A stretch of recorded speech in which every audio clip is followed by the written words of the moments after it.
When I was a teenager, I didn't really have much to get around places.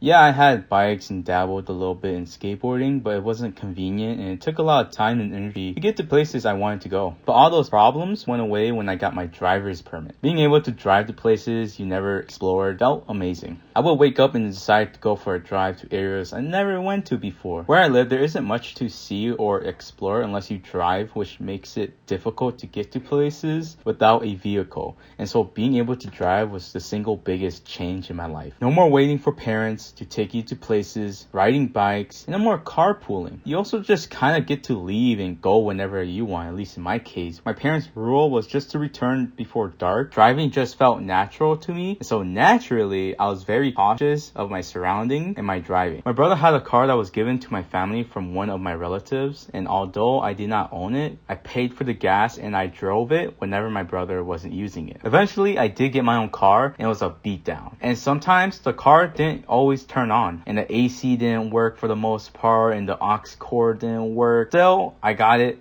and loved it. Although it wasn't perfect, I bought it, I owned it, which made me feel like a responsible adult. It was freedom, going to places as early or as late as you want. Like I can just decide to go to McDonald's at 8 p.m. and no one will really stop you. Thing I forgot to mention is that I took a driving course in high school, which is why I was able to get my permit earlier than some. My instructor lectured us about driving safely and how a car is a weapon and whatnot. We watched videos and almost every scenario of what might happen while driving. Every week the instructor would bring someone to teach us about driving safely, car safety, car insurance, and sometimes bring in people who had personal stories of their car accidents. One of the people that came to our class was an older man who looked about in his 60s or 70s. He was telling us a story about a car accident he was in. But why am I talking about this in the first place? I'm talking about this because we were almost required to be respectful when he was telling the story. And so during that time, I wore a hat and I was told to remove it. I did not want to remove it. Not because I wanted to be rude or disrespectful, but because I just had a haircut and it did not look good. Anyways, I removed my hat and the man starts telling his story. Stops and points out a student in our class about her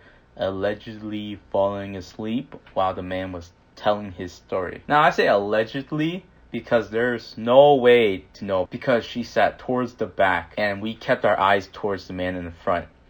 He continued his story but kept calling out the girl in the back for falling asleep a couple more times, and you could see that the girl is starting to get annoyed and frustrated.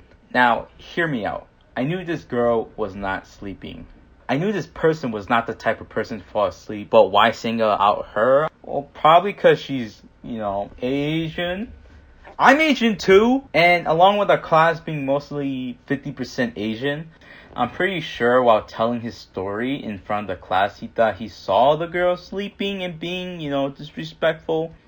But in reality, it was probably because of the distance between him and the girl, along with the fact that he had no glasses, and because his vision was probably bad because he was at that age, and also the girl was Asian. No hate, just something I noticed.